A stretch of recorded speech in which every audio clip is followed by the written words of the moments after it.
connaissez sûrement le titre du cours, les clés de l'épanouissement. Alors, déjà, je sais qu'il y a des femmes qui sont dans le groupe WhatsApp, d'autres qui ne le sont pas, donc je vais me présenter. Je suis Myriam Ben Simon, psychothérapeute, conseillère conjugale, et j'habite à Jérusalem. Et voilà, et là, je suis parmi vous, et je suis très heureuse. Déjà, je remercie aussi Bracha.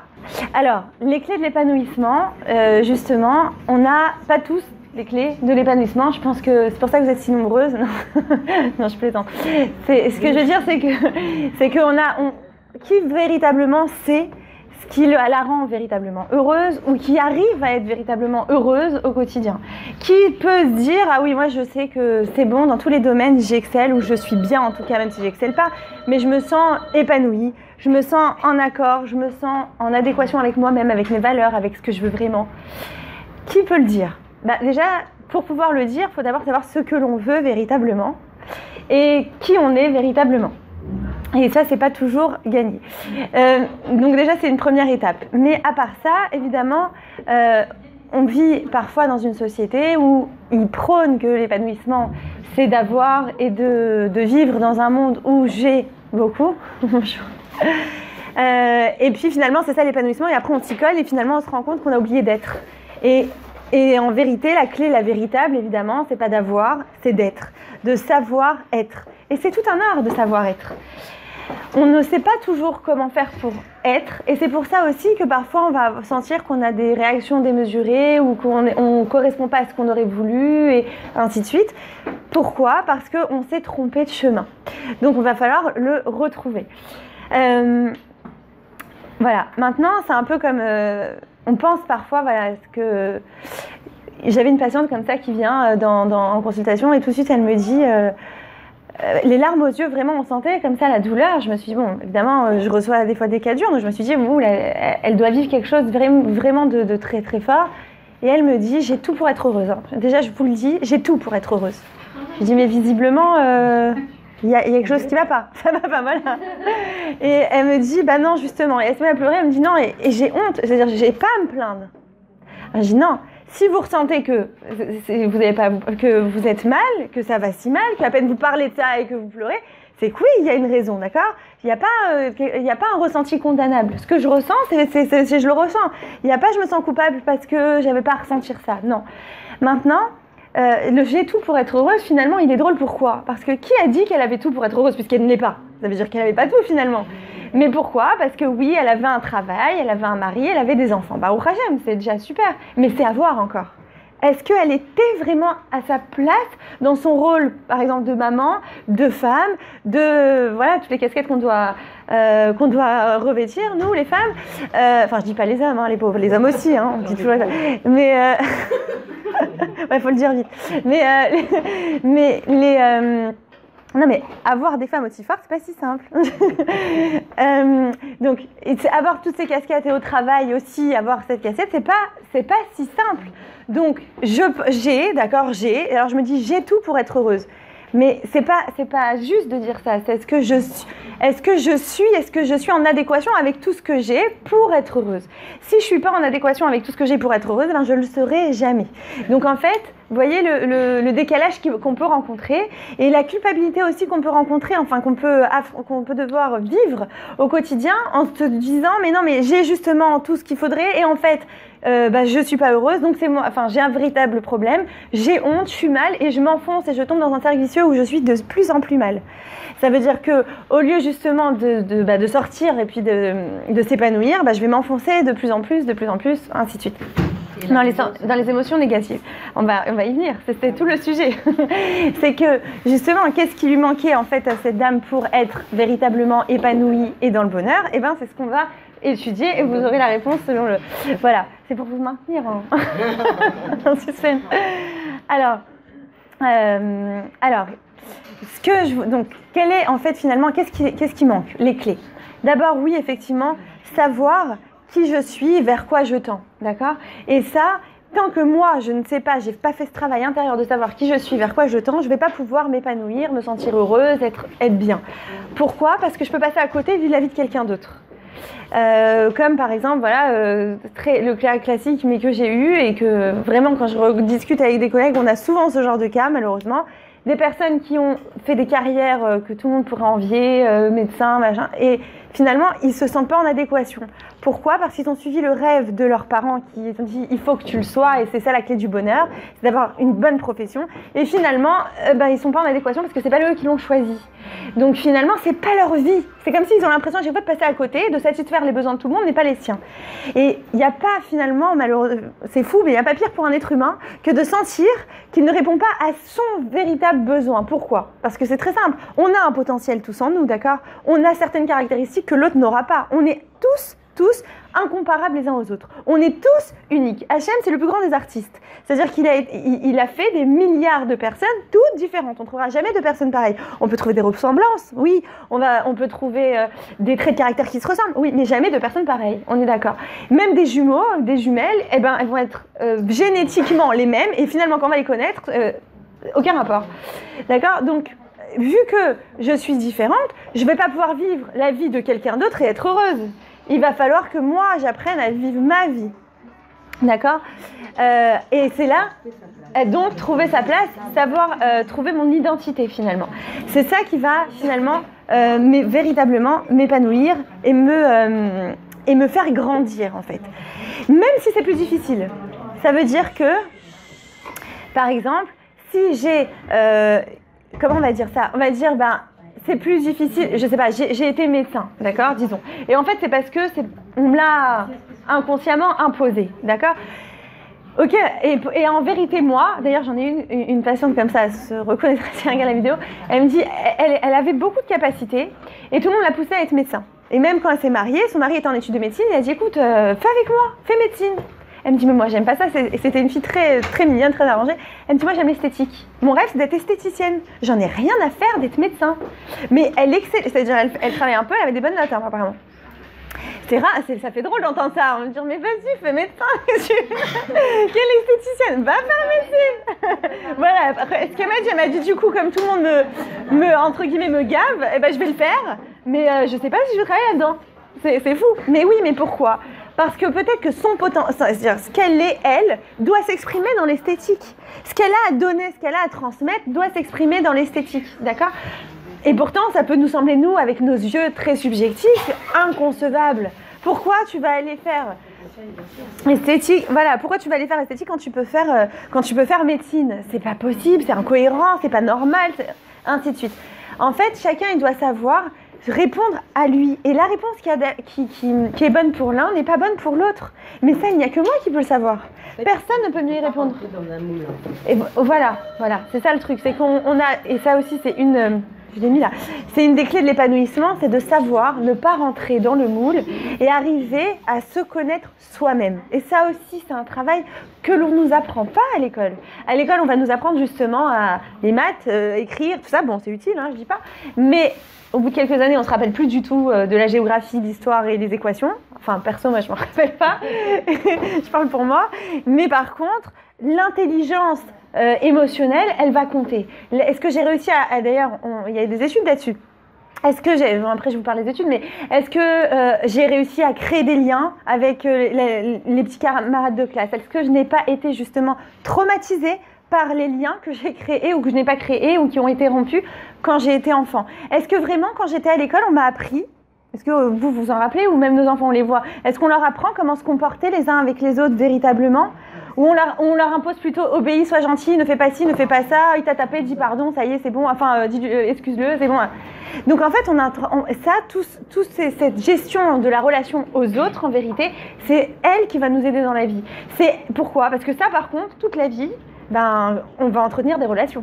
Ça, c'est évident. Et en fait, l'intelligence émotionnelle, c'est ce qui définit aussi la réussite sociale. Ils ont fait des études et ils ont étudié des gens qui avaient un excellent QI, d'accord? Donc, on va dire, ils s'apprêtaient à faire un excellent avenir, puisque excellent QI. Et ceux qui avaient peut-être un moins bon QI, mais une bonne intelligence émotionnelle, d'accord?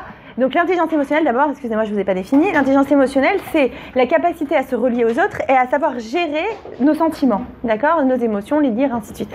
Maintenant, les personnes qui ont réussi, qui ont finalement mieux réussi dans la vie, selon les études qui ont été faites, ce n'est pas celles qui avaient un QI important, c'est celles qui avaient une haute intelligence émotionnelle. Vous voyez? Donc, qu'est-ce que ça prouve? ça prouve qu'en vérité, c'est cette science-là qu'il vaut mieux apprendre. Et en fait, on ne l'a pas tous. Alors, ils ont fait aussi des études, ils ont vu qu'il y a des enfants, déjà vers 4-5 ans, ils arrivaient à lier vite le contact facilement, ils étaient facilement enclins finalement à être même positifs, ça va aussi à gérer leurs émotions, à ne pas tout de suite être impulsif ou agressif, et ainsi de suite. Et il y en avait d'autres qui avaient plus de mal. Donc, il y en a, ok, mais à part ça, ils ont vu aussi qu'on pouvait l'acquérir, cette intelligence émotionnelle, si seulement elle était enseignée depuis notre plus jeune âge, d'accord? Et évidemment, on sait que quand on a un enfant, on est une éponge, donc plus on apprend cela jeune, et plus ça va impacter dans la vie d'adulte, enfin, c'est acquis. Et ce qui se passe, en fait, c'est que, d'ailleurs, nous les femmes, avec notre intuition et notre bina qu'Hachem nous a donné, on sent ça déjà plus que les hommes. Pourquoi? Parce que on a nos émotions, on les sent. On est plus connectés de façon générale, on est quand même plus connectés que les hommes qui sont souvent, on a l'impression, un petit peu à côté. Non, mais ils sont un petit peu plus déconnectés de leurs sentiments. Et donc, nous, c'est une force. Souvent, j'entends, oui, je suis trop sensible, moi j'exprime trop, je pleure trop vite. Non, mais c'est une force. Parce que, en fait, cette sensibilité, elle me permet de sentir les autres aussi. Elle me permet de savoir aussi être délicate, ou de savoir quand m'arrêter, ou quand ne pas trop en dire, ou comment le dire, ou de réfléchir, et ainsi de suite. Donc, elle me permet de sentir un petit peu mon environnement. Donc, c'est un panneau de signalisation, j'ai envie de dire. Au contraire, c'est comme une... comment on appelle ça? C'est un sens de l'orientation humaine, d'accord? Donc, c'est une carte de taille. Et sentiments, ça s'apprend pas. Hein. Non, ça se ressent. Voilà, ça se ressent, mais après de savoir les lire et de savoir les comprendre, de savoir les évacuer. Voilà. Toutes les émotions négatives, elles sont nécessaires aussi. Ça veut dire parfois on dit ah non mais vous savez quand on parle de pensée positive et ainsi de suite, c'est comme si parfois c'est un peu dangereux parce qu'on a l'impression qu'il faut jamais être dans la colère, dans la peur, dans l'angoisse. Non, s'ils existent ces sentiments, ça veut dire que ils doivent être là aussi. Ils font partie de notre construction. Ils sont là pour nous montrer quelque chose. D'abord, une peur, c'est pas pour le mal, c'est pour nous protéger en réalité. Mais là où ça va plus, c'est quand on la laisse nous dominer. D'accord? Donc en fait, la peur est nécessaire, l'angoisse oui, mais tout dans la bonne mesure. Comme dit le Rambam, savoir trouver le juste milieu, c'est la voie de la sagesse, d'accord? Donc il faut savoir en fait la rééquilibrer. Et ça aussi, c'est l'intelligence émotionnelle. D'ailleurs, les gens qui réussissent dans les affaires et ainsi de suite, vous savez, quand on a une affaire, en fait, qui c'est qui va réussir? C'est celui ils ont remarqué, c'est ceux qui ont une capacité à gérer leurs inquiétudes. Ceux-là, eh ben, ils y arrivent finalement professionnellement parce qu'ils arrivent à faire la part des choses. Celui qui est très angoissé, en fait, ou alors il va peut-être y arriver, mais alors ça va être beaucoup plus dur pour lui parce qu'il pense à ça sans arrêt, et il gère mal du coup parce qu'il y pense. Vous voyez, donc ça s'appelle quoi? J'arrive pas à lire mes émotions, donc forcément, si je ne lis pas mes émotions, je peux pas m'épanouir parce que je peux être aussi enfermée dans cette prison émotionnelle et tant que je ne sais pas lire, je ne sais pas les évacuer, je ne sais pas mettre alors comment? Bon après je vais vous dire comment on fait, mais je sais pas l'évacuer et j'étouffe à l'intérieur. Comment? Des mots dessus. Ouais, mettre des mots dessus. Et j'étouffe à l'intérieur. Donc, comment je vais arriver alors, maintenant, cette science-là dont je vous parle, on va l'appeler la science, mais pour gérer nos émotions, à partir du moment où moi, j'apprends, même à mon niveau, à l'âge que j'apprends, il n'est jamais trop tard, à lire mes émotions, eh bien, je vais savoir ensuite le transmettre à mes enfants. Souvent, on me pose des questions sur l'éducation. Pour celles qui sont sur le groupe, elles doivent le voir. Elles me posent des questions, comment je dois réagir comme ça, qu'est-ce que je dois faire, hein. Mais en fait, ça, c'est des questions. Si nous-mêmes, on savait répondre à nos émotions, ou on savait se calmer, ou on savait s'apaiser soi-même, on saurait apaiser l'autre. C'est automatique, en fait. Et en fait, vu qu'on ne le sait pas avec nous, on ne peut pas le savoir avec l'autre. Et avec nos enfants qui sont petits, qui sont parfois très impulsifs et très émotifs. Alors, comment on fait pour les évacuer? D'abord, on prend connaissance de l'émotion et on l'accepte, on l'accueille. D'accord? On ne la rejette pas. Parfois... Voilà, souvent j'entends, oui, j'ai beaucoup de colère. Non, mais en fait, non, j'ai pas de colère, j'en veux pas, c'est pas bien, c'est assourd, c'est... Non. C'est assourd, on va dire, de l'exprimer d'une certaine façon. C'est assourd d'être en quoi. Oui, c'est de la vodazara, ainsi de suite. Non, mais d'accord, mais on est humain, et c'est même pas qu'on a le droit, on doit ressentir des sentiments. Et tant qu'on les a pas ressentis, eh bien, ils vont pas partir. Et ça, c'est plus grave, en fait. C'est plus dangereux, parce que ça peut s'installer pendant 20 ans. J'ai rencontré malheureusement des couples où la femme, elle avait accumulé, parce qu'elle voulait être une échétraïle. Non, il faut que je prenne sur moi, on m'a dit d'être gentille, on m'a dit de donner, on m'a dit de ça, on m'a fait... Alors moi, j'ai fait... Mais en fait, elle a fait à contre-cœur. Et après comment on va dire, ça transpire la rage. Vous voyez? Ça veut dire vraiment, je te mets l'assiette, mais je te la... Ah pardon, j'avais pas fait exprès de te la lancer en pleine face, excuse-moi. Vous voyez? C'est vraiment, genre, ça transpire et tout le monde en souffre, évidemment. Donc, non, j'ai un devoir, j'ai une responsabilité de moi, entre guillemets, me traiter mes sentiments, m'en occuper, ne pas les laisser finalement, je les refoule, non, je mets un coup de pied, il faut surtout pas que je le voie, sinon je suis considérée comme une mauvaise femme, alors surtout pas, je suis pas en colère, moi je suis toujours gentille, j'ai toujours le sourire. Non mais, il sent pas bon le sourire là, on le sent, voilà, on le sent des kilomètres, c'est pas le vrai sourire, moi je veux un sourire émettre. Voilà, sur tous les fronts, faut être toujours au top.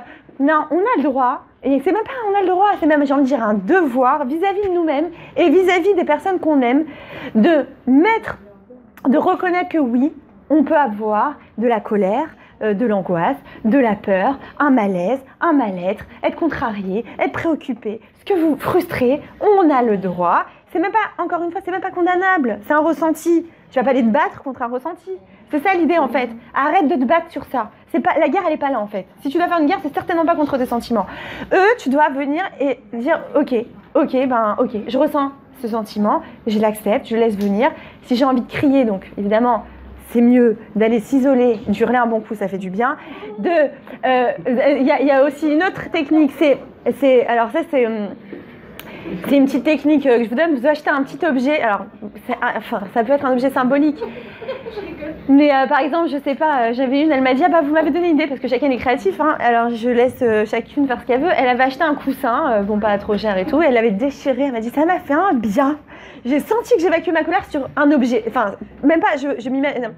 Faut que je vous dise une chose aussi, c'est que dans notre inconscient, il fait pas la distinction entre l'imaginaire et le réel. Du coup, même quand je m'énerve après un coussin, on pourrait se dire, ça va, ouais. Non, mais c'est un coussin, ok, mais pour mon inconscient, si j'imagine la tête de Marie... Non, je rigole. Si j'imagine quelqu'un qui m'a bien énervé, ou une situation qui m'a énervé, ou n'importe quoi, ça va m'apaiser. Après, c'est comme si je l'avais exprimé, en fait. Elle me ronge pas à moi, cette colère, elle s'évacue. Et en fait, à partir du moment où on garde un sentiment négatif en soi, un jour ou l'autre, il va nous faire du mal à nous. Et comment ça va s'exprimer? En fait, c'est notre corps qui va somatiser. Ça veut dire, ça, des fois, on a des douleurs. Voilà. Encore aujourd'hui, j'ai une patiente. Comment? Ouais. C'est-à-dire quoi? Il y a des maladies comme ça, même du corps. C'est-à-dire, il y a les maux de dos, évidemment, qu'on connaît, les migraines, tout ça. Voilà, c'est vraiment... il y a des choses symptomatiques, oui, mais il y a aussi des maladies plus importantes, vraiment les maladies qu'on appelle auto-immunes. Ça, en fait, c'est quoi? C'est des maladies qui s'attaquent à notre corps. C'est-à-dire qu'ils s'attaquent, nous-mêmes, on s'attaque à notre système immunitaire. C'est quand même fou quand on y pense. Pourquoi moi, mon corps, d'un coup, il va comme péter un boulon, et voilà, il va disjoncter, hop, il va s'attaquer à lui-même. C'est incroyable. Pourquoi? Parce qu'en réalité, moi, je suis en colère. Et en général... souvent ça arrive, j'ai remarqué en tout cas de mon expérience, ça arrive à des gens qui ne veulent pas blesser, qui ne veulent pas faire du mal, qui ont été éduqués forcément dans je ne fais pas de mal, je suis gentil, voilà, on ne sait pas dire non. Donc qu'est-ce qui se passe? La colère elle est là quand même, mais je ne peux pas l'exprimer parce que j'ai pas appris à l'exprimer, j'ai pas appris à évacuer, j'ai pas appris à nommer. Donc qu'est-ce que je fais? Je garde cette colère, mais cette colère elle peut pas disparaître tant que je ne l'ai pas évacuée. Elle est en train, finalement, elle est là et elle ronge, et elle ronge de l'intérieur. Et toutes les maladies auto-immunes, on s'aperçoit que c'est vraiment des maladies finalement qui rongent le corps, d'accord? Donc ça veut dire tant que je ne l'ai pas évacuée, elle va me faire du mal à moi un jour ou l'autre. Donc j'ai tout intérêt finalement à évacuer ça. Encore une fois, alors l'exprimer dans un premier temps, un coussin ou autre chose que vous voulez. Non, c'est pas un objet. Non. Un objet, c'est pas aussi fort que. Ouais, c'est pas aussi fort que quand on l'exprime à quelqu'un, la colère. Ah. Vous voyez, que vous êtes. Parler. Ouais. Alors il y a une autre solution. Parler, on évacue mieux que sur un. Non, alors ça dépend le niveau. Il y a des personnes qui préfèrent agir. Ouais. Il y a des personnes qui préfèrent agir et il y a des personnes qui préfèrent parler. Maintenant, on peut faire les deux. Moi, je dis les deux. C'est-à-dire si vous sentez, par exemple, cette passion dont je vous parle avec le coussin là, c'était quelqu'un qui était très dans l'action, d'accord? Donc il fallait que ça sorte comme ça. Mais ce qu'il y a aussi, c'est oui, bien sûr, on nomme le sentiment. Qu'est-ce que je ressens à ce moment-là? Ok, je suis en colère. Parce que évidemment, comme on a été habitué à refouler, eh ben, on ne sait même plus nommer, on ne veut même pas. C'est-à-dire que presque on a honte de dire je suis en colère. Du coup, on le refoule. Non, il faut le nommer. Déjà, ça permet d'apaiser et de reconnaître. D'ailleurs, c'est instantané. Et ensuite, je me permets d'évacuer. Il y a encore une autre technique que je vous donne par rapport à l'imaginaire, c'est que vous pouvez, si vous n'avez pas envie d'exprimer à la personne, parce que vous savez que ça va faire plus de mal que de bien d'aller le dire, vous prenez une chaise, d'accord, et vous imaginez, parce que je vous ai dit, il n'y a pas, encore une fois, je répète, il n'y a pas de distinction entre l'imaginaire et le réel dans l'inconscient, d'accord? C'est pour ça que quand on voit un film, on l'a vu 10 fois, on sait qu'il rentre dans la maison et qu'il va se faire tuer, et on est là, ne rentre pas, je t'en supplie, voilà. Et pourtant, on le sait. Pourquoi? Parce que c'est comme si on vit la scène, après on se regarde, on se dit, qu'est-ce que je suis bête, c'est pas possible. Mais en fait, pourquoi? Parce qu'on sait, c'est l'inconscient, ça se passe pour lui, c'est en train de se passer. Voilà, donc ça c'est déjà un élément, c'est une preuve, quoi. Maintenant, imaginez, vous mettez une chaise, et vous imaginez la personne qui vous a blessé, et vous lui parlez, d'accord? Maintenant, je ne vais pas lui exprimer genre t'es la pire des personnes, t'es une ordure, non. Je vais apprendre à parler en jeu, en mode jeu, dans le sens je me sens blessée. Ce que tu m'as dit là, ce que tu as fait. Dans le vide, donc, en fin de compte. Mais oui, mais comme j'ai expliqué, ça, non, on imagine. Pour l'inconscient, c'est comme si c'était la personne, elle était là. Et du coup, et ça marche.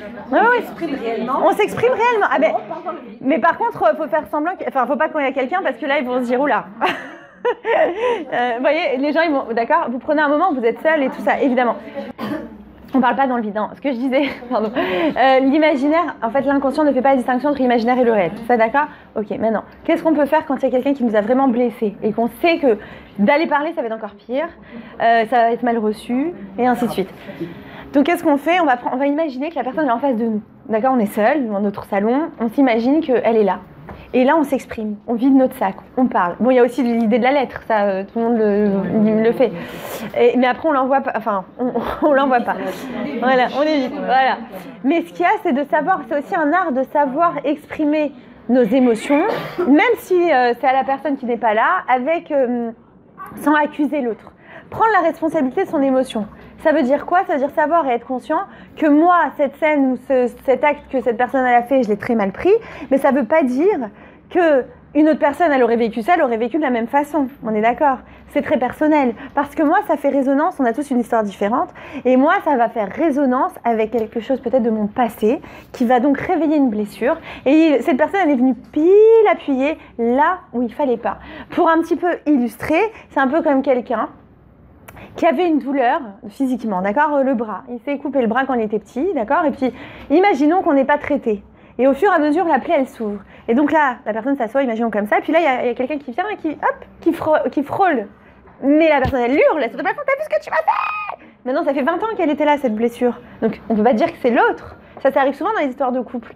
Pourquoi? Parce qu'en fait, il y a une blessure qui n'est pas traitée maintenant. Pourquoi dans le physique, on va aller se soigner? Elle n'est pas traitée psychologiquement. Oui, elle n'est pas soignée. Maintenant, pourquoi dans le physique, elle n'est pas... on va le traiter et pas dans le moral, finalement, dans le psychique? Pourquoi? Parce qu'on ne la voit pas. À l'œil nu, ça se voit pas. Alors oui, on va avoir des mauvais sentiments, on va être mal, ça va se traduire par une mauvaise humeur, par, comment on va dire ça, un mal-être, ainsi de suite. Mais on va pas se dire, faut peut-être que je m'en occupe. Non, qu'est-ce que tu veux que je fasse? C'est comme ça, je suis pas bien. Alors après, on va même se dire, c'est mon profil, c'est mon caractère. Ou alors les gens, elle, de toute façon, elle est toujours de mauvaise humeur, c'est comme ça, c'est sa nature. Non, mais c'est pas la nature, c'est qu'il y a quelque chose à traiter là-dessous. Et malheureusement, ça peut devenir, entre guillemets, une seconde nature, parce que pendant 20 ans, on n'y a pas traité sa blessure. Et elle n'a pas traité sa blessure. Et du coup, pendant 20 ans, elle traîne comme ça ce bagage. Et du coup, c'est évidemment, puisque la vie va en grandissant et en évoluant, eh bien, ça va grossir et grossir et grossir, et ça va faire un trou béant, d'accord? Et à chaque fois que vous avez... c'est pour ça que j'ai pris l'image du physique, parce que c'est beaucoup plus parlant. On voit, on imagine, on arrive à s'imaginer, si jamais on avait laissé une plaie ouverte, quel effet ça aurait pu faire. Mais on n'arrive pas à s'imaginer au niveau mental, psychique, quoi. Alors qu'en fait, ça a même plus d'impact, j'ai envie de dire, parce que finalement, ça va impacter sur notre comportement, ça va impacter sur mon environnement, ça va impacter même sur mes valeurs de base, sur mes croyances. Je vais revenir sur les croyances. Alors, sur mes croyances, c'est-à-dire ma façon de voir la vie, ma perception de la vie. Je vais être complètement, voilà, comme je vous ai dit tout à l'heure, une prison intérieure, ça veut dire que je vais voir tout en noir, comme une buée, comme ça, comme une fumée, et je vois tous les gens méchants, par exemple, ou je vois qu'il n'y a que des malheurs sur Terre, vous voyez ce que je veux dire? Alors là, par exemple, on va nous parler de la pensée positive. Non, il faut que tu écoutes des cours de ça, il faut que tu sois dans la pensée positive à fond, mais une personne qui est blessée, on peut lui parler de la pensée positive sans 7 ans, ça ne sert à rien, et même ça lui fait peur. Elle arrive même pas elle se dit mais comment on peut penser comme ça, ils sont naïfs, les gens ils sont bêtes, c'est pas possible. Et au contraire ça lui fait même plus de mal, donc elle va se renfermer encore plus, elle va se recroqueviller dans sa coquille et on l'a perdue. C'est-à-dire on n'arrive même plus à créer le lien. Donc ce qui est important aussi, c'est d'arriver à comprendre que de base, on est... Hachem, il ne nous a pas créés pour qu'on soit dans le mal-être.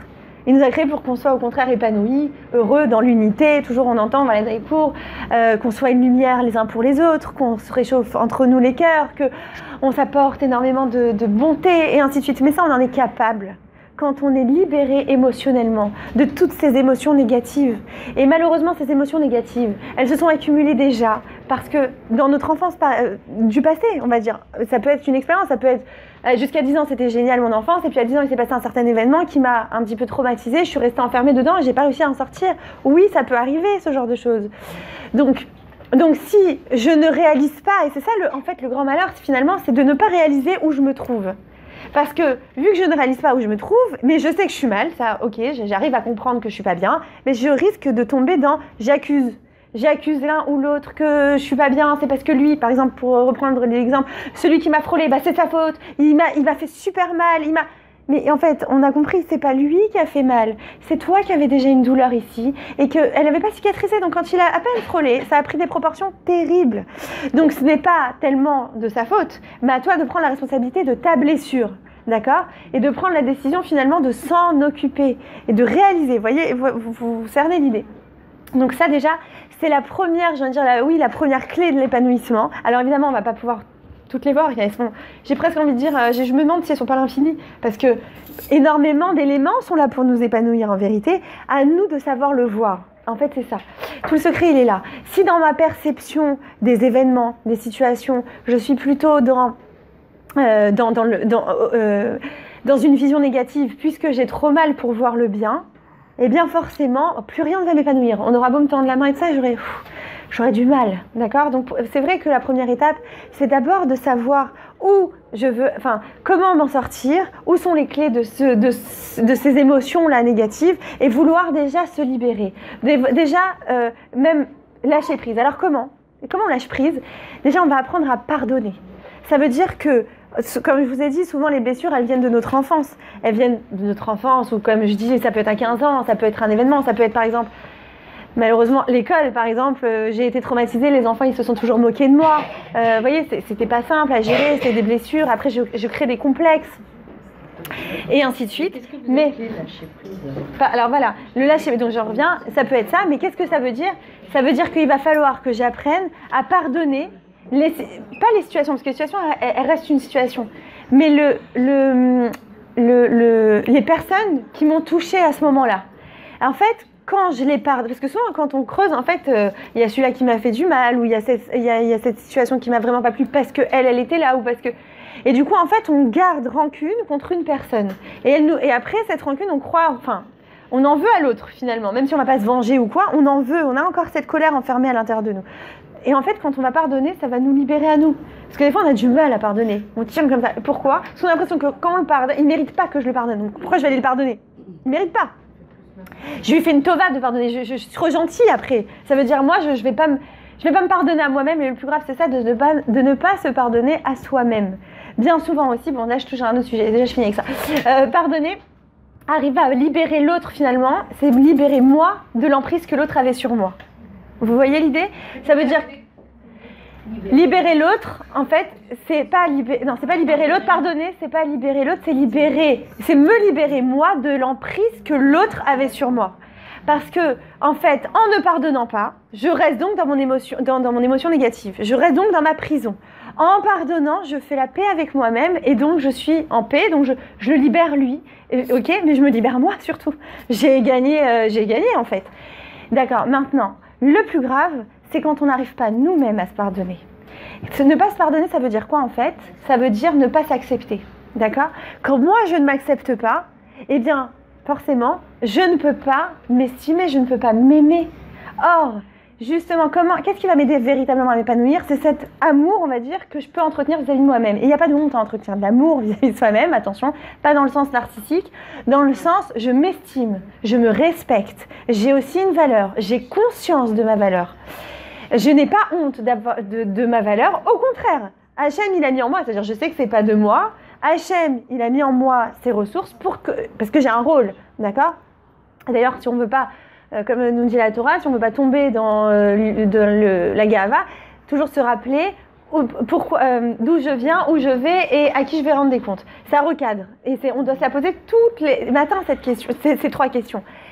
Et c'est important, enfin, c'est-à-dire, c'est même pas important, c'est nécessaire au bon développement, que je reste toujours dans la bonne mida, dans la bonne mesure. Maintenant, j'ai besoin de me pardonner à moi-même. Si oui, j'ai fait des erreurs, justement, je dois les accepter et savoir que je ne suis qu'humain. Et parce que de ne pas se pardonner à soi-même, en fait, c'est quoi? Malheureusement, oui, c'est un peu de l'orgueil. Parce que quoi, je crois que je suis tellement parfait que j'ai pas le droit à l'erreur? Ben non, il y a un scoop, on a tous droit à l'erreur, c'est pas qu'on a le droit, c'est qu'on doit en faire. C'est pour ça qu'on n'est pas des anges. C'est pour ça qu'Hachem, il a préféré, il aurait pu faire que des anges. Et il a dit non, je veux laisser à l'homme le libre arbitre, la liberté de choix. Je veux que de lui-même, il se dise, je choisis le Hémet. Et là, il n'y aura pas plus grand, finalement, il n'y aura pas plus grand mérite que celui-ci. Celui qui aura fait ce choix, eh ben, je pourrais vraiment le prendre à côté de moi, ce sera un héros. Parce qu'il avait tout un monde à côté de lui qui était très tentant, et il a choisi quoi? Il a choisi moi. Donc sa valeur, d'accord? Donc, me pardonner à moi-même, ça passait aussi par ce stade où j'accepte de faire des erreurs et j'accepte que, oui, j'ai pu commettre à un certain moment, j'ai pu avoir un comportement qui n'était pas adéquat, mais c'est pas grave. C'est pour apprendre à avoir le bon comportement. Un peu comme en business, vous savez, les Américains souvent ils disent, quand tu réussis, tu dois passer par d'abord l'étape d'échouer. Si tu n'échoues pas, tu ne peux pas réussir. D'accord? C'est pas une vraie réussite sinon. Ça veut dire qu'on te l'a mis dans la bouche, la cuillère en argent là. Sinon, c'est que t'as pas assez lutté. Si t'échoues, c'est bien, t'es sur le bon chemin. C'est pas un échec, il n'y a rien qu'un échec. Tout est une expérience. Et en fait, on doit avoir la même chose pour notre construction personnelle, pour notre vie personnelle, pour notre être. C'est pas que j'ai le droit à l'erreur, je dois en faire des erreurs. C'est comme ça que je grandis, c'est comme ça que j'apprends. Comme un peu l'enfant, quand il marche, quand il apprend à marcher, c'est pas il se lève, hop, hop, hop, il saute, il court, Non, il tombe, il retombe. Imaginez qu'il tombe et qu'il se dit non, bah ça y est, j'arrête. Hein. C'est bon, j'ai trop essayé, c'est bon. Allez, ça m'a saoulé. Allez. Alors, on aurait tous des enfants qui marchent pas? Non, d'accord? Mais l'enfant, il a cette notion finalement. Il se dit bah non, je vais réessayer. Qu'est-ce qui fait qu'il le pousse comme ça, cette motivation? Parce qu'il sent qu'il peut le faire. Et il sent qu'il doit le faire. Il sent qu'il y a comme si, il faut quoi, il faut marcher. Mais nous, malheureusement, dans la vie, on devrait tous penser comme ça et on se bloque. Ça veut dire qu'il y a comme des paramètres qui rentrent en ligne de compte et qui nous bloquent sans cesse en fait. L'entourage, l'environnement, les médias, la société, et ça nous freine et ça nous inhibe. Et ça nous empêche finalement de nous épanouir véritablement et d'être, encore une fois. On a l'impression qu'il faut qu'on fasse tout pour avoir, pour pouvoir justement s'estimer un petit peu. Alors qu'en fait, ça nous... Voilà, j'avais vu une émission, je sais plus, c'était en Israël, sur un... Je crois que c'est, comment il s'appelle? Une chaîne de magasins de bébés, je me rappelle plus comment elle s'appelle. Bon, enfin bref, lui il disait, il venait d'un milieu très modeste et il avait réussi. Et donc il avait réussi, mais grandement réussi. Et il dit, je pensais qu'en ayant beaucoup de moyens, j'allais enfin pouvoir m'aimer. Je pensais que maintenant, j'allais pouvoir m'accepter. Et je me rends compte que j'ai réussi peut-être, que les gens m'adulent, qui me disent « d'où tu viens et comment t'es devenu ?» En plus en Israël, hein. Mais franchement, c'est pas mal et tout. Je me déteste toujours autant. Ça n'a pas évolué. Pourquoi? Parce qu'en réalité, oui, c'est triste. Mais pourquoi? Non, mais après, il est venu me voir. Non, je rigole. Non, mais pourquoi? Non, mais pourquoi? Parce qu'en vérité, c'est pas le compte en banque qui va faire que je suis. C'est au contraire dans ma réalisation et dans le fait de... Parfois, oui, on va se réaliser, mais au fond, ça vient d'un... Je le fais pour m'accepter. Je le fais pour qu'enfin, à mes propres yeux, je me dise, bah voilà, t'as fait quelque chose de bien. D'accord? Non, mais je dois aussi apprendre à me regarder avec un œil positif et avoir un regard bienveillant sur moi-même. Souvent, on parle de ça, aime ton prochain comme toi-même. Non, et on se truc, et l'autre, bien sûr que l'autre. Mais tant que moi, je suis pas en équilibre avec moi, j'arriverai pas à donner à l'autre. En tout cas, je donnerai, mais pas de la même façon. Ça veut dire que je vais avoir ce côté-là à donner trop pour satisfaire et pour qu'on me rende. Genre, je veux un peu d'amour, s'il te plaît, aime-moi. Et ça s'entend, ça. Souvent, j'ai des gens comme ça qui me disent « Mais moi, je donne trop, je donne et je reçois pas. Je comprends pas. On nous dit dans les cours de donner. C'est ça, un juif, il doit donner. » Et en fait, aucune reconnaissance, rien. Qu'est-ce qui se passe? Qu'est-ce que c'est? Qu'est-ce que ça veut dire? Qu'est-ce que ça signifie? En fait, je vaux rien alors. Non. Eh ben non. En fait, voilà, je vais vous dire la réponse. Non, j'ai pas eu la reconnaissance que je voulais, ça c'est vrai. Et donc, je me suis pas remplie, ça c'est vrai. Mais d'abord, la reconnaissance... La recherche de reconnaissance, elle conditionne l'autre en fait à me la donner, donc il bloque. Qu'est-ce que ça veut dire? Alors je vais vous parler d'une étude, enfin pas d'une étude, d'un fait au Japon. Les Japonais, pour vous illustrer l'idée, les Japonais, quand ils sont invités, vous savez, bon, ils font pas Shabbat, ils sont pas invités Shabbat, mais ils s'invitent à un repas. Eh bien, ils vont faire très attention, c'est une règle d'or, hein. On peut pas, elle est intransigeante. Si je suis invitée chez quelqu'un, je suis obligée d'offrir un cadeau. Bon, nous aussi on le fait, le bouquet de fleurs, ainsi de suite. Mais là, c'est vraiment, je suis obligée de venir jamais les mains vides. D'accord. Maintenant, c'est pas seulement je viens pas les mains vides. Je dois évaluer la personne qui va me recevoir à peu près de quel niveau elle se situe, financier, comment elle va me recevoir, et faire un cadeau équivalent. C'est très mal vu si je fais un trop gros cadeau, alors qu'on pourrait se dire, bah attends, il t'a honoré le type, il te fait un beau cadeau. Non. Pourquoi? Parce que c'est comme si je prenais le pouvoir sur toi. C'est comme si j'étais en train de te dire, je suis mieux que toi finalement, moi je t'ai fait. Et si je te fais un trop petit cadeau, bon, on a compris, c'est de l'humiliation, je t'ai rabaissé. Finalement, je t'estime pas à ta juste valeur. Donc ils réfléchissent vraiment longtemps, avec beaucoup de maturité et réflexion, ils vont se dire, qu'est-ce que je vais faire comme cadeau qui va vraiment correspondre à la réciprocité. La notion à se rappeler, c'est la réciprocité. Ça veut dire je ne dois pas donner plus que ce que l'autre veut me donner, je dois donner dans la juste mesure. Et c'est tout un art ça aussi. Et parfois, on va donner trop et on ne se rend pas compte. Vous savez, on prône beaucoup le don. On idéalise un peu cette notion. Mais le don, c'est aussi prendre le pouvoir sur l'autre. C'est aussi prendre le pouvoir sur l'autre. C'est aussi j'envahis ton espace. Or, la délicatesse et l'amour, le véritable amour, c'est dans l'équilibre. Ça veut dire je suis conscient que toi tu existes et que moi j'existe et je respecte ton terrain. Je ne t'envahis pas. Et on a souvent cette tendance aussi en tant que maman, mère juive, de dire mon fils, tu vas grandir, mais t'inquiète pas, maman elle sera toujours là. Et alors quand il grandit et qu'il commence à avoir, je sais pas, son appartement, son truc, on me tient plein de cadeaux. On est une bonne maman juive, on s'inquiète, et vas-y, je te prends, allez, voilà, le miroir, l'armoire, non, je t'achète tout, t'as pas besoin de penser à tout, mon fils, maman, elle est là. Mais là, ça l'étouffe, le fils. Bon, on a compris, mais ça l'étouffe. Parce qu'il dit, mais, en fait, lui, bien sûr, il est touché, il dit merci, mais au fond, il est pas bien. Et après, bizarrement, il devient agressif. Il n'est pas forcément agréable, il n'est pas reconnaissant, il est nerveux. Et à un moment, on se dit, mais qu'est-ce qui se passe? Mais en fait, pourquoi? Parce que là, il s'est senti... En fait, le message que la maman a envoyé inconsciemment, c'est tu n'es pas capable de faire tes choix, donc je suis là, moi, pour les faire à ta place. Tu es encore mon petit garçon, et donc je ne te laisserai pas grandir et faire tes choix à toi, comme si aussi je te passais le message, tu n'es pas capable. Et ça aussi, ça joue sur la confiance en nous. Vous voyez? Tu n'es pas capable. Donc c'est aussi important de dire, quand l'enfant, par exemple, va s'installer, pour prendre cet exemple, mais en fait, il est très parlant cet exemple, c'est pour ça que je l'ai pris, mais on l'a pas qu'avec nos filles, nos fils, on l'a aussi avec nos conjoints. Parfois, alors celle-là, elle est très bonne aussi. Avec nos conjoints, par exemple, vous savez, un peu la règle du pacha. Genre, je te sers, je te fais la belle assiette, je te truc.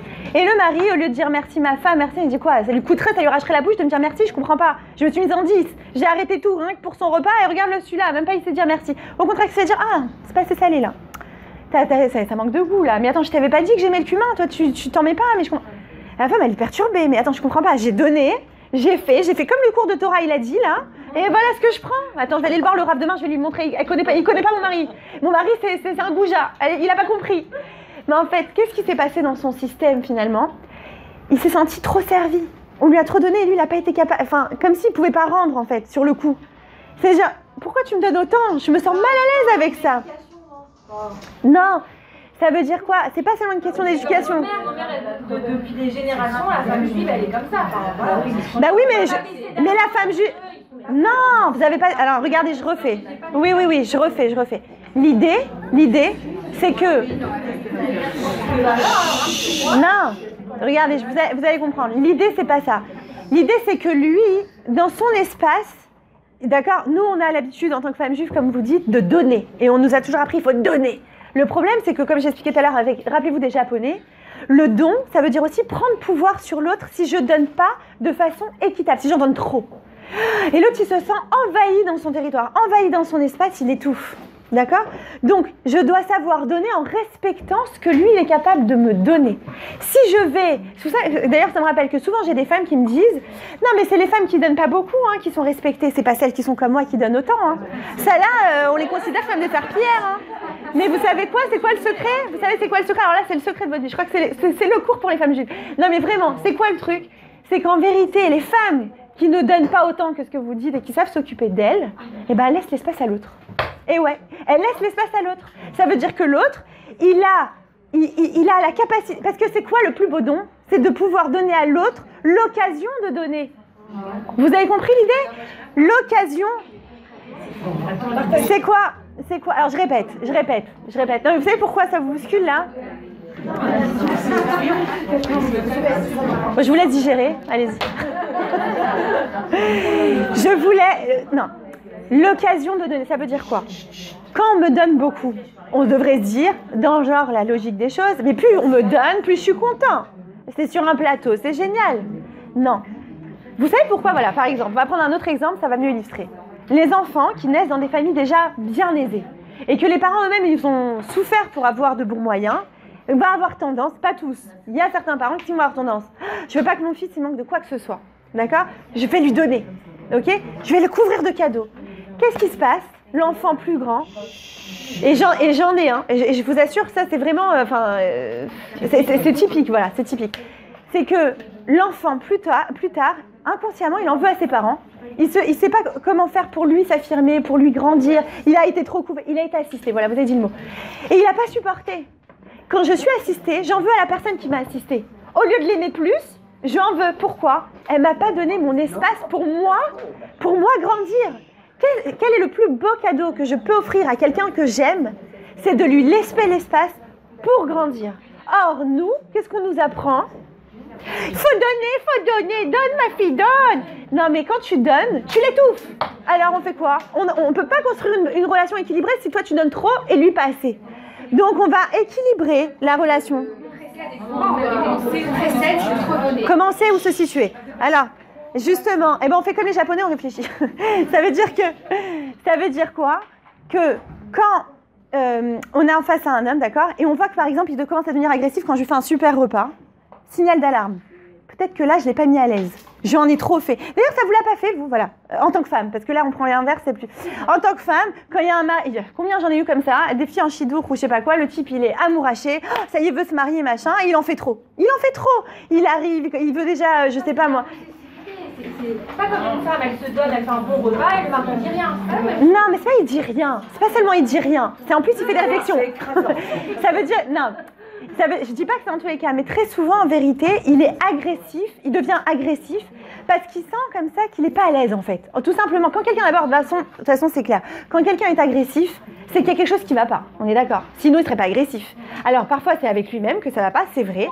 Mais peut-être qu'il n'est pas à l'aise avec le fait de recevoir, parce qu'on lui a déjà même avant sa femme, on lui a trop donné. D'accord? Donc du coup, il faut y aller sur des pincettes. Parce que si on refait le même comportement que la maman, qui a beaucoup donné, il se sent envahi dans son territoire, il étouffe et il devient agressif. Donc il faut savoir aussi doser. Créer son esprit. Voilà. Maintenant, comment on sait? Vous m'avez dit comment on sait. Quoi?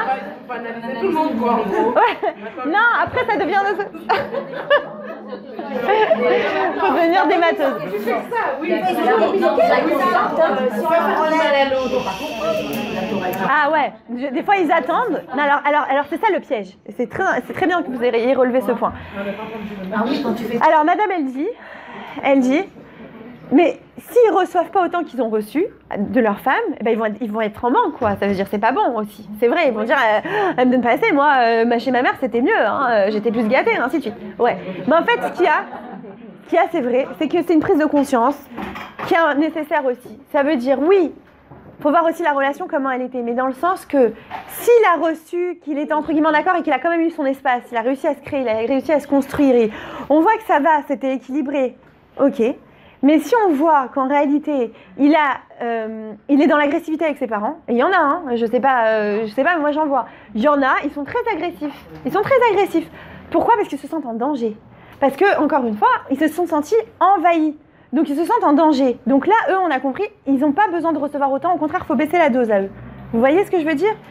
Maintenant, vous me dites, il va falloir analyser tout le monde, on n'en est pas sorti de l'auberge. En fait, quand nous, on se comprend beaucoup, c'est vrai, hein, en vérité, mais c'est ça le problème, c'est qu'on manque de cette science finalement.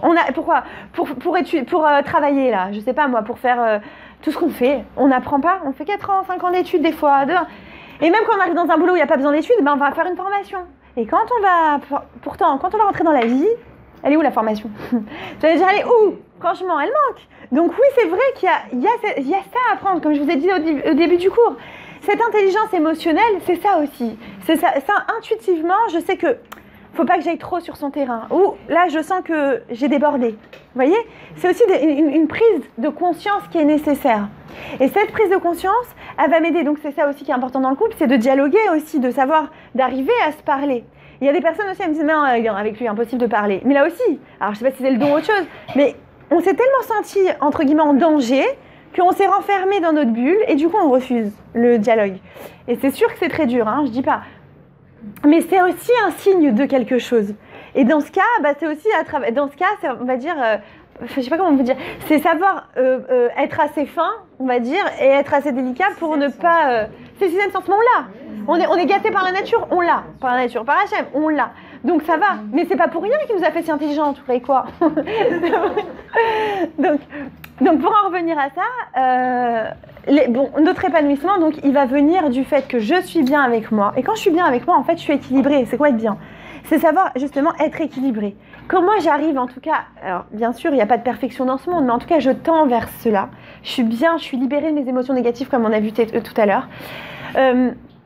J'arrive à exprimer mes émotions, j'arrive à gérer mes sentiments et mon être, en fait. Je prends la responsabilité de mon âme et mon corps. Déjà pas mal, et bien finalement, oui, je deviens une lumière pour les autres. Finalement, oui, j'arrive à donner de façon équilibrée, j'arrive à créer des relations saines. Quand moi, je suis, encore une fois, équilibrée avec moi-même. Maintenant, c'est le travail parfois de toute une vie. Parce que oui, il y a un travail de nettoyage. Il y a un travail de nettoyage par rapport à ce qu'on a reçu, et qui n'était pas forcément bon, et qu'il faut recadrer. Il y a un travail de nettoyage par rapport à mes émotions que j'ai besoin de nettoyer. Il y a évidemment tout ce travail à faire. Mais en fait, oui, alors je voulais revenir à ça et surtout, voilà, arriver à s'accepter, à pardonner l'autre, à se pardonner à soi nos erreurs, à savoir que j'ai le droit, encore une fois, j'ai le droit à l'erreur, je ne suis pas le bon Dieu et c'est un srout, c'est un mérite, comme on a dit tout à l'heure, c'est pour ça que je ne suis pas un ange. Et la chose la plus importante, et c'est ça en fait, j'ai envie de dire la clé aussi, c'est la liberté de choix. Ça veut dire ce que ma vie est le reflet de véritablement ce que moi j'ai choisi et non pas de ce qu'on m'a imposé. Tant que je réagis avec ce qu'on m'a imposé, je ne peux pas être dans l'épanouissement. Je suis toujours, j'en sens le je dois. Je suis obligée. Mais c'est étouffant de vivre comme ça. Ça ne peut pas être dans l'épanouissement si c'est comme ça. Par contre, si je choisis d'eux, c'est complètement différent. Par exemple, on est obligé d'aller au travail, mais on sait que c'est pour la parnassa, par exemple, et on n'est pas hyper ravis de faire ce travail. Alors on dirait, je dois le faire. Mais dans mon cerveau, j'envoie un message très négatif qui va faire que quand je vais être au travail, je vais être méchante toute la journée, je vais pas savoir ce que j'ai. Je vais être de mauvaise humeur, je vais être lourde, Pourquoi? Parce que je me suis conditionnée, c'est-à-dire je me suis imposée. Mais le cerveau, il veut pas qu'on lui impose, puisque lui, il a été programmé pour choisir. Donc il se sent étouffé, donc il est mal et il va me mettre en condition d'être encore plus mal, encore une fois. Je tombe dans un cercle vicieux. Donc ce que je dois faire à ce moment-là, c'est non, je revois mes priorités et je me dis attends, heureusement que je l'ai ce travail. Grâce à ça, je nourris, je sais pas, je peux payer mon loyer, je vois les avantages. Je me focalise sur l'avantage. À partir du moment où je me focalise sur l'avantage, je choisis en fait. C'est quand même, si j'y vais, c'est quand même que je veux y aller, sinon j'irai pas. Faut pas non plus se leurrer. Donc je veux y aller, d'accord? Je choisis d'y aller. Ça comporte des inconvénients, mais ça comporte aussi des avantages. Donc, je suis en accord avec moi. Et là, finalement, ça va m'aider à optimiser mon travail, justement. Je vais être dans un état d'esprit complètement différent. Je vais arriver là à être positif naturellement. Vous voyez l'idée? Donc voilà, ça c'était pour ça. Donc quand vous m'avez demandé le lâcher prise c'est oui, arriver à pardonner finalement. Finalement, il y a quelque chose de magique. Quand moi, je me pardonne, et quand moi j'ai une relation saine avec moi-même, eh bien tout simplement j'arrive à tolérer les autres. Et je suis pas exigeant, dans l'attente. J'impose pas. Parce que je m'impose pas à moi et que je me pardonne et je suis consciente que moi aussi je peux faire des erreurs, eh bien du coup avec l'autre ça se passe beaucoup plus facilement. Et d'ailleurs on se sent beaucoup mieux avec quelqu'un qui se sent à l'aise avec lui-même. Pourquoi? Parce qu'on sent qu'il n'est pas dans le jugement avec nous. Il n'est pas en train de nous... comment on appelle ça? J'ai oublié le mot. Juger, vérifier, que la critique elle est prête à sortir, que... Non, on est dans la bienveillance. Hein? Le tu qui tue. Voilà. Donc, savoir que quand moi je vais être bien, forcément je vais donner à l'autre du bien et je vais récupérer du bien. Et là je suis tombée dans le cercle vertueux. Et donc je vais me dire, mais la vie elle est super, elle est belle. Et alors que finalement, si j'avais moi-même été dans la tension intérieure, Dire je vais imposer ma tension à l'autre et après je vais trouver que les autres ils sont désagréables avec moi mais je me suis pas vue. Donc d'abord aussi, c'est ça qui est important, c'est savoir aussi se regarder soi-même pour pouvoir justement grandir, évoluer, progresser et avancer dans le chemin que moi j'ai choisi. Voilà. Alors pour finir, on va faire, je crois que ouais, on va faire un petit récapitulatif. Pour sortir en fait de quoi? Pour sortir en fait on m'impose, comme je vous ai dit tout à l'heure, en fait pour sortir finalement de cette notion de quand on m'impose, c'est comme si je devenais le sujet moi. Je devenais un objet finalement. Je suis là, je me traîne, je subis. Et en fait, la clé de l'épanouissement, c'est non pas de subir, mais d'être acteur de ma vie. Mais c'est quoi être acteur? C'est passer au mode jeu. Pas c'est obligé, il faut le faire. Non, je le fais parce que. On a grandi dans un système éducatif comme ça. C'est ça, exactement, bravo. D'accord. Bravo. On a accumulé un système de pensée aussi, comme ça. Parce qu'on a grandi, on va à l'école on nous dit tu dois faire tu ça, fais, obéis, sois gentil. Donc d'accord, donc après notre façon de penser elle est comme ça. Tout à fait. Alors, mais alors c'est ce qu'on appelle. Tout à fait. Nakhon. Comment faire pour changer ce système pour ne pas faire que nos enfants ils grandissent dans le même système? Alors déjà, oui. Ils vont à l'école. Nakhon. Si à l'école on leur dit tu Faut dois arrêter l'école. Alors, vous avez tout à fait raison de souligner ce point, et c'est justement ça. On a été élevé à l'obéissance. Et on voit bien que cette génération, ça marche plus. Plus je vais imposer à mon petit, et moins il va respecter. On est d'accord? D'accord. Alors, qu'est-ce qui va fonctionner finalement? Justement, de ne pas... moi, j'ai été, comme vous dites, conditionnée. D'accord?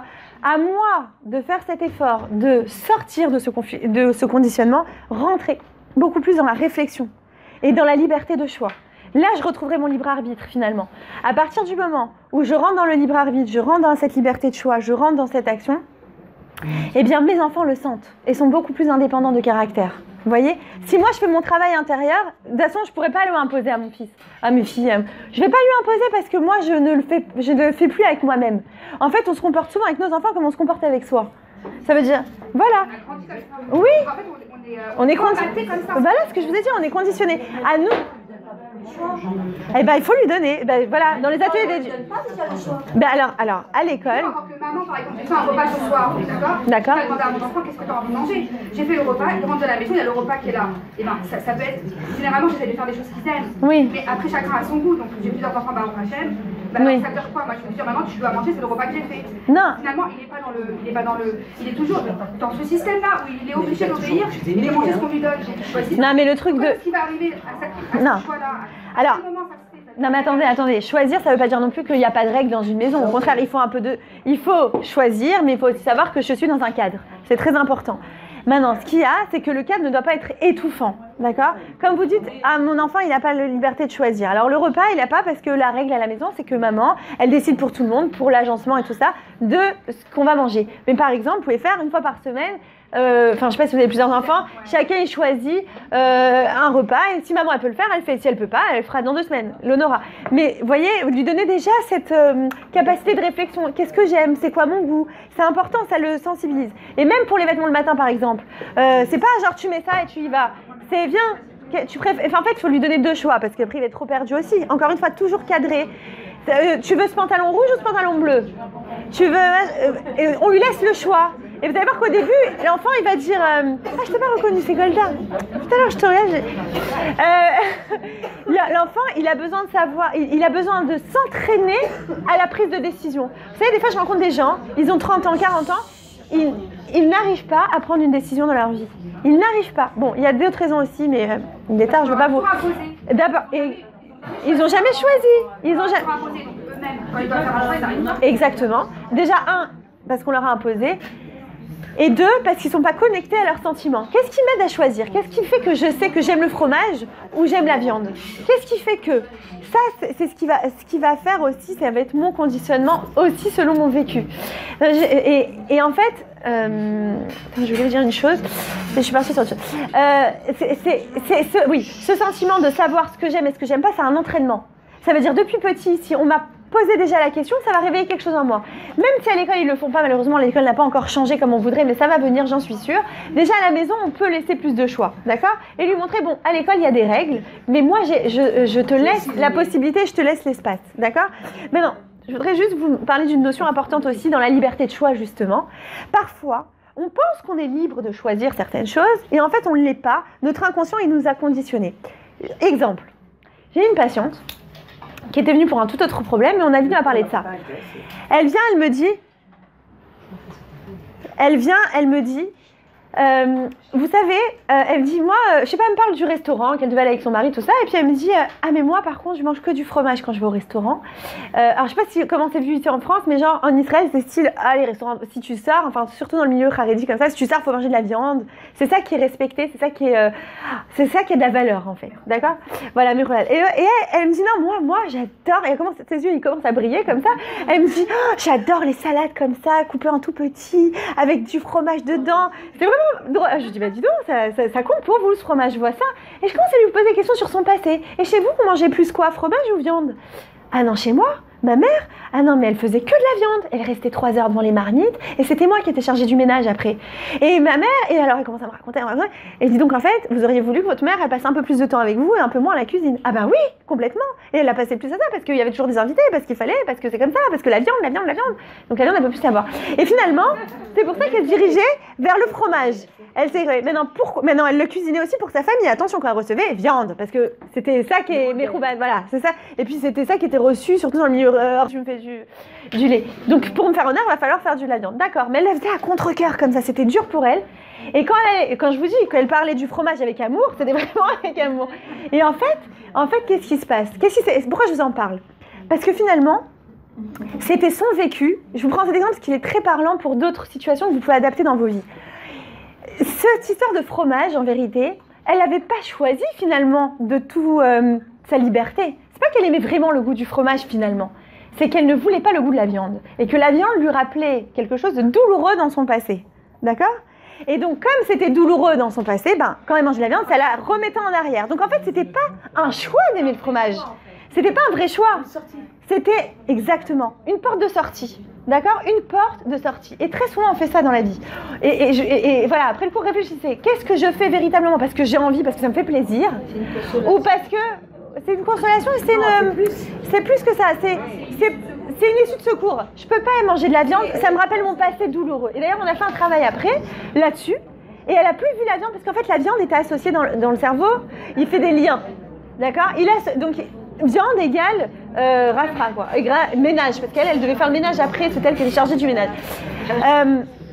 Viande c'était en fait synonyme de galère, quoi, en gros. Et donc, forcément, qu'elle allait se diriger vers le fromage, puisque la viande avait plus cette connotation d'une viande bête. D'accord? Donc, souvent, on fait ça, nous aussi. En fait, tout le monde dans sa vie, sans le savoir, notre passé nous a conditionnés, nos douleurs nous ont conditionnés. C'est dommage. Du coup, on se prive de bons petits plats de viande, pour illustrer, alors qu'on pourrait très bien manger et de la viande et du fromage. Les deux sont bons. Pourquoi je me bloque? Parce que dans ce cas, parce que j'avais une douleur du passé. Eh bien, c'est pareil dans le cas de ma vie en général. Pourquoi je vais plutôt choisir, je sais pas, ce mari plutôt qu'un autre? Parce que celui-là, il me rappelle trop mon père, j'ai des relations conflictuelles, par exemple. Vous voyez, il y a aussi, donc finalement, c'est pas une liberté de choix. Finalement, je suis pas dans le choix, là. Je suis pas dans la liberté, finalement. Je suis pas, parce que quoi? Je suis pas libérée émotionnellement. D'où l'intérêt de se libérer émotionnellement. Tant que je n'ai pas fait ce travail de libération intérieure, eh bien je suis guidée par mon vécu, par mon passé. C'est lui qui me porte et c'est pas moi qui dirige. Mais c'est toute la vie. Ouais, mais ça, il faut être dans la Non. Comment c'est toute la vie?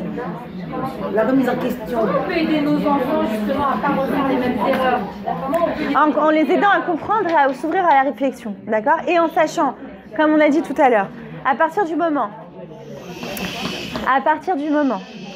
où je lis mes émotions, je lui apprends à lire les siennes, d'accord? Je mets un nom, j'évacue. Donc en fait, j'associe plus, par exemple, cette petite fille. Prenons l'exemple du fromage parce qu'il est... Par exemple, l'histoire du fromage. Si cette petite fille, par exemple, elle avait souffert et que sa mère, elle avait été un petit peu, pas moins occupée, mais dans le sens, elle aurait appris elle-même à lire les émotions, on va dire, avec elle. Et elle aurait dit, tiens, ma fille, je te sens pas contente, qu'est-ce qui se passe? Et elle aurait invité la petite au dialogue, d'accord? La petite, elle aurait pas forcément dit j'aime pas la viande. Elle aurait dit j'aime pas faire le ménage, d'accord? Ça me saoule, ou j'ai pas envie. J'ai envie plus que tu sois avec moi. C'est pas que j'ai envie de t'aider. Et que la maman, elle aurait dit tu sais quoi?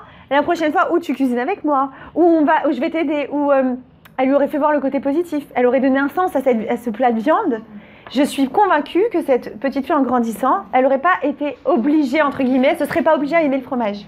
Parce qu'elle aurait été réconciliée avec cet événement du passé. Là, il a été mal vécu. À partir du moment où l'événement est bien vécu, ça va. Et bien vécu ou même... Exactement.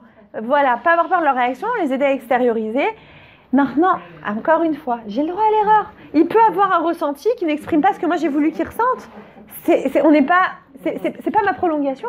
C'est son espace, c'est son être. Donc je lui laisse aussi l'occasion des fois de pleurer, d'être frustrée, c'est important.